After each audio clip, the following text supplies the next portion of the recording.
équipe où il n'y a pas de problème. Comme vous savez, il y a Ebola en Congo. Hier, j'ai entendu dire, j'ai vu à la télévision que dans une ville, il y a 4000 cas. Donc nous, on ne peut pas risquer les joueurs d'aller dans un pays où il y a cette maladie qui peut gêner et qui peut nous créer des problèmes de santé. En plus, il y a la guerre.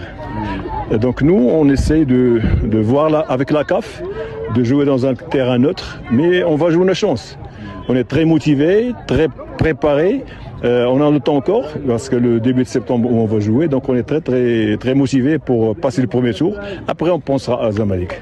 J'ai une question, coach. Je connais l'équipe de Zègles du Congo. Appel, je connais aussi. Moi, j'aimerais bien savoir, qu'est-ce que vous connaissez de Zègles du Congo? Mes frères, aujourd'hui, on va parler un peu de sport. C'est pas dans mes habitudes d'en parler du sport et tout. Mais on va essayer un peu de glisser quelques mots parce que ça touche à la République démocratique du Congo. Vous venez de voir, c'est le sélectionneur rwandais qui nous annonce que le Rwanda aurait saisi la CAF pour délocaliser le match entre les Aigles du Congo et le club rwandais. Pour ceux qui ne savent pas, à l'occasion de la Ligue des champions africaine, le club congolais, les Aigles, devaient affronter un club rwandais.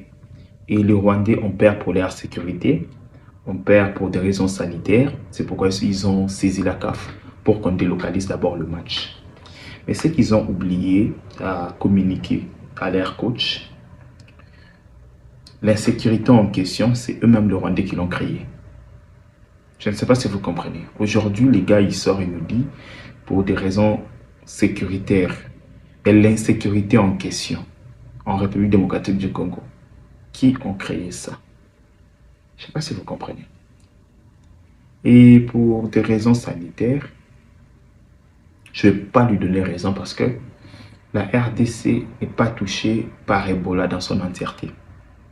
Oui, je ne vais pas minimiser la maladie, ça existe, mais dans un coin précis dont nous travaillons en tant que gouvernement de la République démocratique du Congo, travaille très dur chaque jour à contenir d'abord l'épidémie quelque part et à éradiquer cette épidémie une fois pour toutes.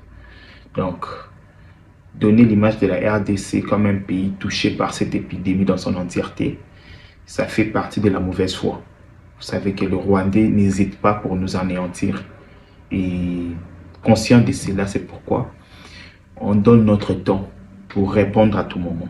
On donne notre temps pour dénoncer toutes ces contre-vérités. Je ne sais pas si vous comprenez. Toutes ces campagnes diaboliques de ces gens. Ces gens détestent la République démocratique du Congo à un niveau où vous ne pouvez pas comprendre, même si on vous explique, vous ne pouvez pas comprendre cette haine.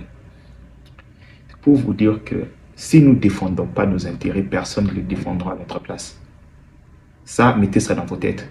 Si nous, le Congo, les jeunes Congolais, on ne se met pas à défendre nos intérêts, personne ne les fera à notre place. Défendons notre pays contre vents et marées. Je pense que les Aigles du Congo et la Fédération congolaise de football va tout mettre en œuvre pour jouer en République démocratique du Congo. Si les Rwandais ont peur, ils n'ont qu'à déclarer forfait. On va jouer ces matchs en République démocratique du Congo. Si les Rwandais ont peur de venir en République démocratique du Congo jouer, ils n'ont qu'à déclarer forfait. C'est football, les gens vont me dire non, c'est le foot, arrêtez de politiser. On ne politise rien. Mais c'est leur droit, ils doivent jouer devant leur public.